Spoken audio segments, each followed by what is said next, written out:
Samantha हमेशा से सोचती थी कि उसके परिवार का घर साधारण था, कुछ खास नहीं।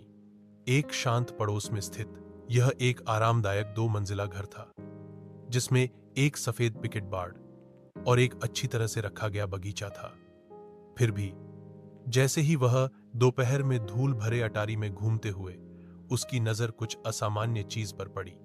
दूर कोने में भूली हुई बक्सों के ढेर के नीचे उसने फर्श के तख्तों के नीचे छिपा हुआ एक संकीर्ण ट्रैपडोर देखा। जिज्ञासा इक्वड वह घुटने के बल बैठी और उसे खोला। नीचे स्थित छोटा सीढ़ीदार मार्ग एक धुंधले बासी सुरंग की ओर जाता था। दीवारें पत्थर से बनी थीं और एक हल्की ठंडी हवा अंदर से फुसफुसाती हुई प्रतीत होती थी।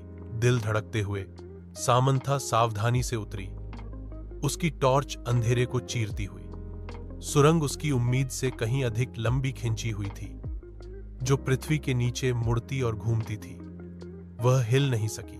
उसे यह महसूस हुआ कि वह अतिक्रमण कर रही है, कि कुछ उसका इंतजार कर रहा था। अनंत काल की तरह लगने के बाद सुरंग आखिरकार एक छिपे हुए कमरे में खुल गई। दीवारें पुरानी किताबों की अलमारियों से भरी थीं, अजीब चमड़े से बंधी हुई किताबों से भरा हुआ। कमरे के केंद्र में एक पुराना डेस्क धूल भरे कागजात और पत्रिकाओं से घिरा हुआ था। जैसे ही सामंथा दस्तावेजों को पढ़ रही थी, उसके हाथ कांप रहे थे। रिकॉर्ड डीएस ने मना किए गए अनुष्ठानों और गुप्त समाजों के बारे में बात की।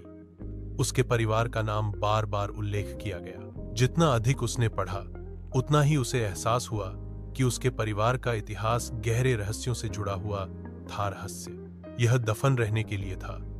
उसने कुछ ऐसा उजागर किया था जो किसी को नहीं पता होना चाहिए था, कुछ ऐसा जो पीढ़ियों से छिपा हुआ था।